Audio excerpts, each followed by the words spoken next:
From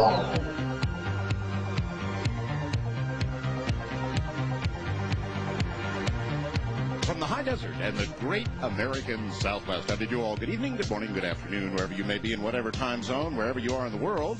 This is Coast to Coast AM, and I'm Art Bell. Great to be here. Lots to do tonight. Richard C. Hoagland will be with us in the next hour. Lots to update you on, like those Russian photographs, and lots of intrigue going on with all of that. So that'll be next hour. This hour, I don't know. We'll do open lines, whatever. The United States reached critical agreement. Oh, wait a minute. I've got some stuff on the website for you. He's now heard on 437 stations in the United States and Canada. He's on the internet worldwide. He has approximately 12 million listeners. He's on all night long. 10 p.m. to 3 a.m. are his broadcast hours. Many times you hear him late at night, in the early hours of the morning, late evening. He's on. Where did all this start? Where did you come from suddenly? I came from the world of rock and roll. I was in radio for, Larry, about 20 years. A jock. A jock. That's right. And then I finally got out, up and down the dial. You know, I got fed up with the whole gypsy existence, and I left radio. And I went and I worked in microwave for about 6 years, and I built a cable company. And then I got bored. Have you ever tried to stay away from this?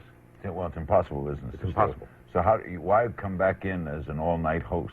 Or is that the way you came back in?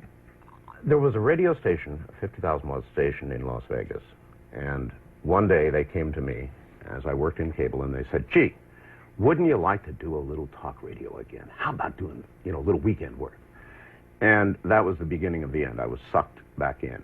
Pretty soon, there I am doing a daytime show, asking, this 50,000-watt station covers about 13 states at night. I'd love to have a shot at that. And they gave me a shot. And I did that for 10 years. And then we began syndication. And here I am today. So I was sucked back into radio. Why all night?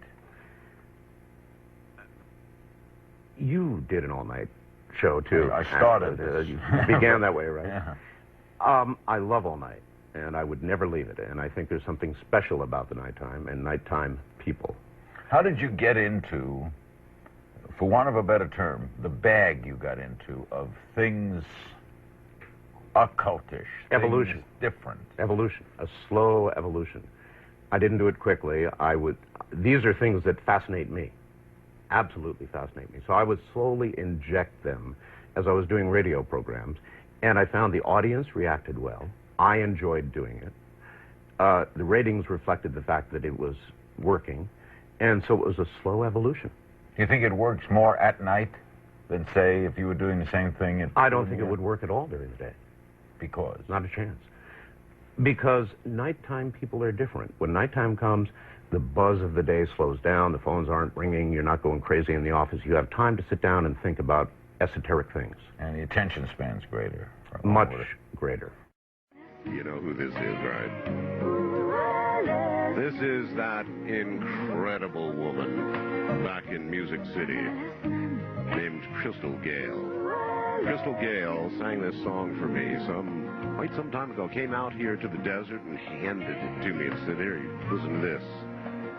And the more I've listened, the more I've understood exactly what it means to me and the things I believe. And guess what? Here is Crystal Gayle. Crystal, welcome to the program. It's great to be with you. Gosh, it's good to have you back on the air again. It's good to hear your voice. Oh, it's great to hear you. Listen, not just the tune, but the song, there's such deep meaning in it for me, and it hit me like a brick as time went on. Sometimes I'm a little slow, but boy, did it hit me, Crystal. Yikes. Well, it's a song that, your show, I mean, it means a lot to people. It has meant so much to so many different people that I've talked through the whole country, So I know, that's what the song meant to me. Is what your show did. That's what it came out. Oh, that's we're all searching for something. Yes, we are. And it's just so dead right all the way through. We may be moving too quickly. We are in kind of a quickening, aren't we? Oh, yes, definitely. Think how the world has changed and the things we are concerned about today versus what we were concerned about when we were young. Oh, I know. And then, you read about what the weather's doing all over the world and what the flooding that hasn't happened in years and years and years, and you think, well, I think your book is coming true. Yeah, it is indeed coming. And by the way, that book, Global Superstorm, is about to be a movie. I'm excited. Oh, yeah, I am too. That's really neat. Hey, you haven't cut your hair, have you? No, not yet. I've been inching it back, Don't cut your hair. It's the same thing I tell Ramona. Don't you cut your hair. I love long hair, and you're the queen. Well, it was just something I started with. I had long hair as a kid, and my mother always kept my hair really, really, really short because she worked and she couldn't take care of it. So, she'd send me off to school, or my sisters would, and, they wouldn't comb it or anything. So she kept it short so it looked halfway decent because she wasn't there. She was a nurse, and she'd work the midnight shift a lot. So, when I could grow my hair, I wanted hair to put in a ponytail. So that's why I have long hair. Well, I cannot tell you how I appreciate everything you've done. Your visits out here, the song, my gosh, Crystal, thank you. On behalf of everybody who's enjoyed it, and believe me, I get 1 million requests for that song. Well, it's a way of saying thank you to you because I've enjoyed your show, and like I said, there's so many people that their heart is broken that the show is not going to be, you're not going to be there. So, but I know we go on to other things. There's a higher calling. We do. That. We do. And, the old one door closes, another door opens. And believe me, I'm all the way through another door already. So my life will be busy and full and rich, and I'm looking forward to the next chapter. Well, I'm excited for you, but I'm going to miss this part, but I know it'll be rewarding in others.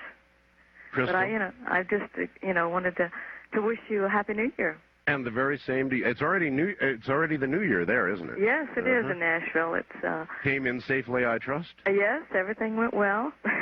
Super. And I hope it does in your area too. Okay. Good night, Crystal. Not goodbye. Just good night, and thank you so much. Oh, good night to you. Good night. Thank you. What a sweet, sweet, sweet lady. That's Crystal Gayle. Let's run down some things. You believe aliens have abducted some people on this planet? I believe it's possible. You believe Whitley Strieber? I do. Whitley's a good friend. Crop circles? Undeniable. Doug and Dave with a chain and board? Well, yes, that accounts for some of them. Not 10-acre crop circles with 192 rings. Ghosts? Absolutely. People call about ghosts? All the time. They hear them? See them? Yes.